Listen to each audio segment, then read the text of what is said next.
Lazarus and the rich man. The scholars tell us that of our Lord's parables, the stories he used to tell to teach us eternal truths, this parable we just heard proclaimed in this Sunday's gospel ranks among the most favorite, probably along with the Good Samaritan and the prodigal son, Lazarus and the rich man. Let's take a look at what we can learn from these two characters, okay? Lazarus and the rich man. Well, first of all, we can learn the proper moral use of money. The rich man didn't end up in hell because he had a lot of money. No.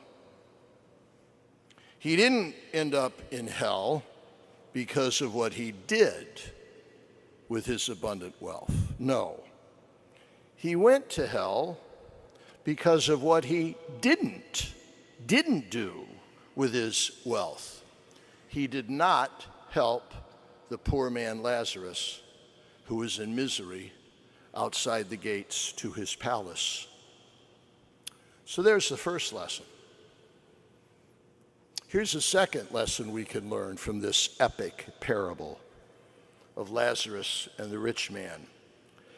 If we want to get to heaven, and I presume I'm in good company this morning with those who do, if we want to get to heaven, we have to help the poor. It's not a choice.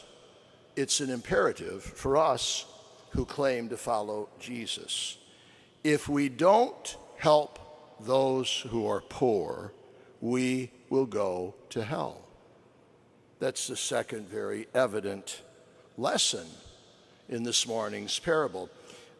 You've heard me say this before. So last May, when I was in the conclave in the Sistine Chapel, where Pope Leo was elected, as we would enter the Sistine Chapel, each of us cardinals had to take an oath. And we took that oath under the magnificent mural of Michelangelo of the Last Judgment. That's world renowned, Jesus at the Last Judgment. And there he is with those cursed to his left, those blessed to his right. Okay? And so as I'm taking that oath, I look up and I say, Dolan, when you stand before the judge, he's not going to ask, who did you vote for in the conclave? He knows it anyway, all right? He is going to say to me, when I was hungry, did you feed me? When I was thirsty, did you give me something to drink? When I was in prison, did you visit me? When I was sick, did you help me? When I was a stranger with no friends, did you welcome me? That's what Jesus is going to ask. And that lesson is so clear in this morning's parable of Lazarus and the rich man.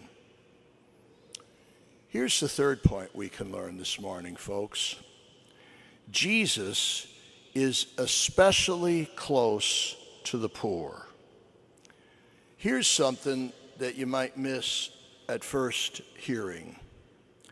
Jesus knew the poor man's name, Lazarus. He did not know the name of the rich man. Jesus is especially close to the poor. You know how it is sometimes if you're at a party or you're at a big gathering and you go up to somebody and they say, I don't know who you are. I don't know your name. Jesus did not know the name of the rich man. He knew the name, Lazarus, of the poor man. Jesus is close to the poor. He's so close to the poor, everybody, that he identifies himself with the poor. Remember, in another part of the gospel, he says, as long as you did it to one of these, the least of my brothers and sisters, You did it to me. Jesus identified himself with the poor, the struggling, the suffering, you see. You did it to me. And here's the last lesson. Now, we're always told, we priests, when we preach, always preach about Jesus. And here I am preaching about Lazarus and the rich man. But actually, I am speaking about Jesus because Jesus is Lazarus.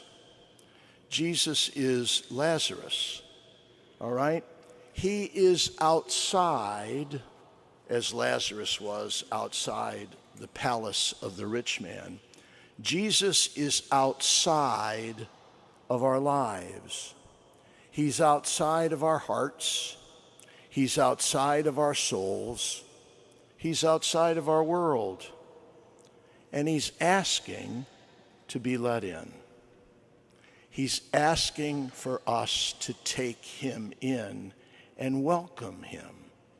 So Jesus is identified with Lazarus as he asks all of us to let him in.